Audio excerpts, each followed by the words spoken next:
نحمده ونصلي على رسوله الكريم. عزتمنو نن سره د مولانا اخترعلي صاحب د شک کولو په باره کې یو بیان شیر کوم چې ډېرو نااشنا واقعې پکې هم بیان کړې ده. راځئ عزتمندو چې دغه بیان واورو چې مولانا اخترعلي صاحب څه بیان کړی ده. شک کول د ترک یو بادشاه سلطان مراد تیر شوی دی. د هغه به دا دستور چې د شپې به خپل بیس په بدل کو او خپل شکل او کپړې به بدل کړو، په خلکو کې به ګرځېدو چې د خلکو څه حساب کتاب دی. یو ورځ روان دی او چې وی کتل د ښار چې کومه کناره ده په هغې کې یو میت پروت، یعنې یو مړی پروت او دا خلک به پې پخوا تېرېدل را تېرېدل، خو څوک ورله ورتلل نه، چا نه راچوته. نو بادشاه اواز وکړو دا څوک دی؟ ټولو ورته وویل چې دا خو ډېر بد سړی دنیا نه تللی دی، ډېر د دنیا چې څومره بدۍ دي بده کوي. بادشاه ورته وویل کور څنګه دی؟ د نبي اسلام امتي خو دی که نه؟ شا به چوتې کوي.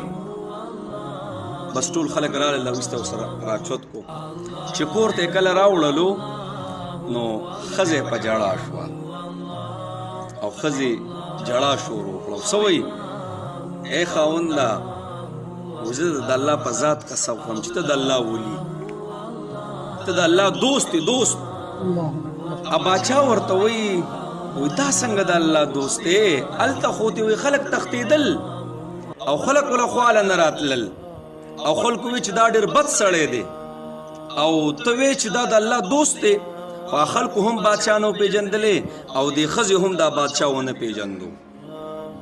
ښځه ورته وایي جناب وی دی به هره شپه تلو یا هره ورځ به تلو کوم ځای کې چې د شرابو اډه ده هلته به تلو، چې څومره پیسې به ورسره وي څومره به کیدی شو د به شراب راچوت کړل او کور ته به یې راوړل او کور کې به هغه شراب بیا واړول یوې کندې ته، هغه شراب به یې ضایع کړه او وی به ځه نن خو مې مسلمانان څه نه څه بچ کړه که نه، ډېر مسلمانان د شرابو د کمي د وجې نه بچ شي. او د شپې به یوه زناکاره ښځه وه، وایي هلته به لاړی او هغې کوټې ته به ورننوتو او هغې له به یې پیسې ورکړې او هغې ته به یې ووي زه په قلاره وځمه او دا ور ځان پسې بند کړه چې څوک د پسې را نه شي.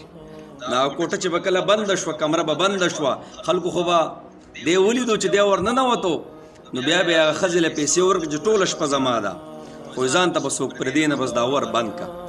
او دی به بیا رالی کور ته چې رالی نو ماته به یې وي زه نن خو مې هغه مسلمانه زنانه څه نه څه د ګناه نه خو مې بچ کړه که نه، او کم مسلمانان چې به ورته راتلل هغه مې هم د ګناه نه بچ کړه.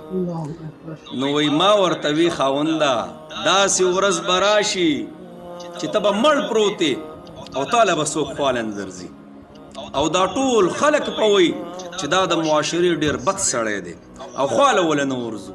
نو وایي نن حقه شان خبره وشوه، خو دې خاوند به ماته په خندا کې یو خبره کوله، الله اکبر کبیره. ای ښځې ته چې په ما باندې دا ګمان کې و یاد ساته زما جنازه به د وخت بادشاه کوي، زما جنازه به د وخت لوی لوی اولیاء کوي، زما جنازه به د وختو لوی لوی علما کوي او زما جنازه به د ډېرو خلکو په شمولتیا کېږي، دا یاد ساته.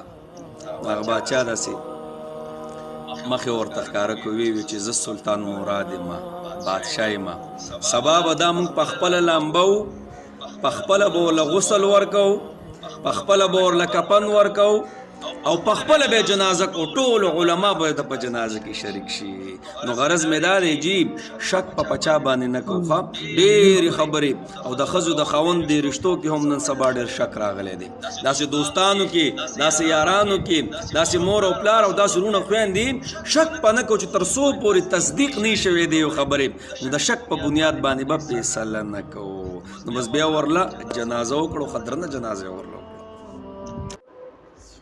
عزتمند مولانا اخترعلي صاحب خو ډېرې قیمتي او ډېره ښایسته خبرې وکړي چې د شک په بنا باندې به موږ فیصله بالکل نه کوو، بلکې د هغې به تصدیق کوو، بیا به د هغې نه پس چې دی بیا فیصلې کوو. نو الله پاک دې موږ له په دې باندې عمل کولو توفیق را نصیب کړي.